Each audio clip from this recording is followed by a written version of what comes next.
اب حال ہی میں ہمارے دیش میں ایک قانون پاس کیا گیا، بل پاس کیا گیا ہے وقف بورڈ کے خلاف۔ اب اس میں ہمارے نوجوانوں کو اس چیز کا علم ہی نہیں کہ ہے کیا چیز یہ۔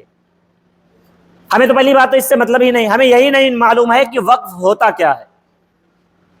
ہمیں یہ نہیں معلوم ہے کہ وقف ہوتا کیا ہے، اس سے مسلمانوں کو فائدہ کیا ہے، اس سے مسلمانوں کا نقصان کیا ہے۔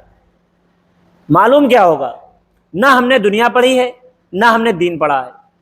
اگر ہم نے دین پڑھا ہوتا تو ہمیں معلوم ہوتا کہ وقف کی اہمیت ہمارے لیے کیا ہے، یا وقف بورڈ کی اہمیت ہمارے لیے کیا ہے، یا ہم نے دنیاوی تعلیم حاصل کی ہوتی تو ہمیں پتا ہوتا کہ جو یہ بل پاس کرائے جا رہے ہیں، یہ قانون پاس کیے جا رہے ہیں، آخر کیوں کیے جا رہے ہیں۔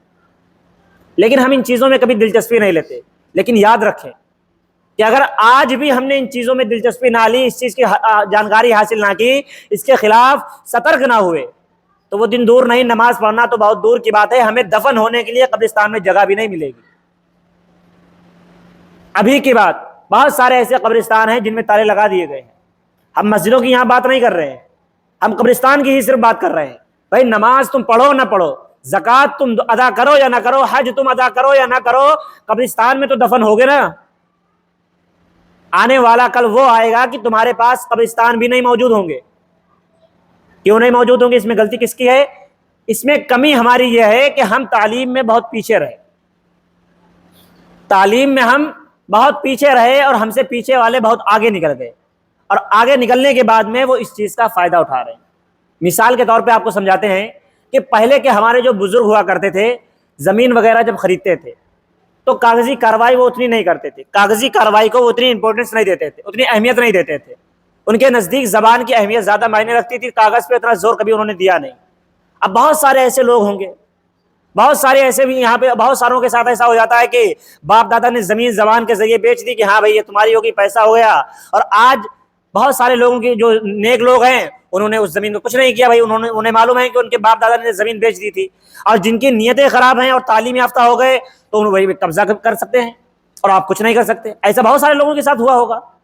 اب یہی چیز وقف کے ساتھ بھی ہوگی، کیونکہ بہت سارے لوگوں نے اپنی زمین کو وقف کر دیا۔ وقف کرنے کا مطلب راہ خدا میں دے دیا۔ آپ نے اپنی زمین کو، کسی نے قبرستان کے نام دے دی، کسی نے مان لیجیے اپنی مسجد ہے، اب اس کو بھی، اس زمین کو بھی کسی نہ کسی نے مسجد کے نام پر دیا ہوگا۔ مسجد کی زمین بھی ظاہر سی بات ہے کسی نے خریدی تو ہے نہیں، اب بہت ساری مسجدوں کی خریدی بھی جاتی ہے، یعنی ظاہر سی بات ہے مسجد کے لیے زمین اگر آپ نے خریدی بھی ہے تو وہ بھی آپ نے کسی کے نام پر نہیں کی، وقف کر دی گئی اللہ کی راہ میں۔ اب اس کے کاغذ آپ کے پاس ہے تو بہت بڑی بہترین بات ہے۔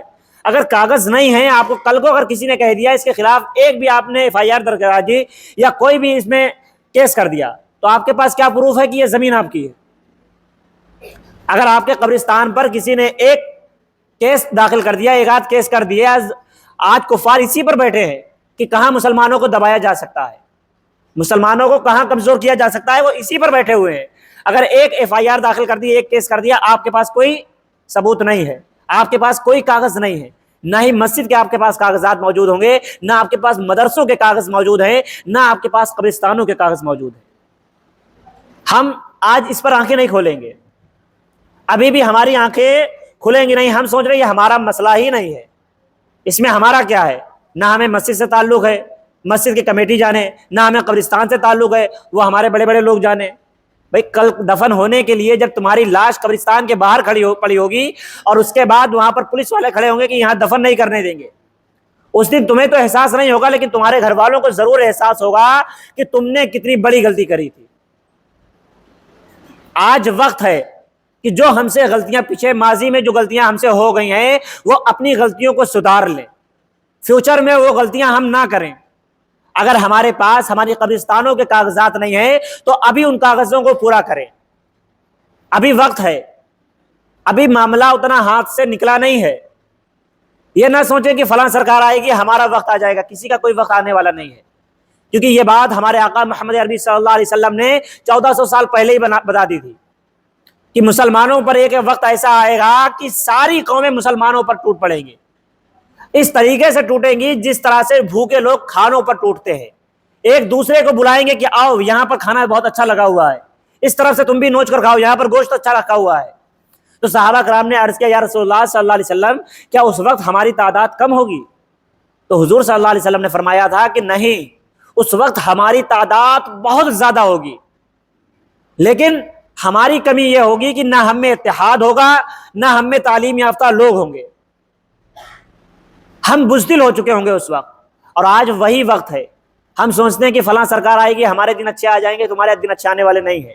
اگر ہمارے دن اچھے آئیں گے تو ہماری تعلیم سے آئیں گے، ہمارے دن اگر اچھے آئیں گے تو ہم جب تعلیم یافتہ ہوں گے، ایجوکیٹڈ ہو جائیں گے، اس کے بعد ہی ہمارا کچھ بھلا ہو سکتا ہے۔ جب ہم اپنے آپ کو پہچانیں گے، اپنی طاقت کو پہچانیں گے، اپنے وجود کو پہچانیں گے، تب ہمارے اچھے دن آئیں گے۔ ہمارے اچھے دن کسی نیتا کے محتاج نہیں ہیں۔ ہم پیچھے اسی لیے ہیں کہ نہ ہم نے دینی تعلیم حاصل کی، نہ دنیاوی تعلیم حاصل کی۔ آج ہم دنیا میں اس لیے مارے جا رہے ہیں کہ ہم مسلمان ہیں،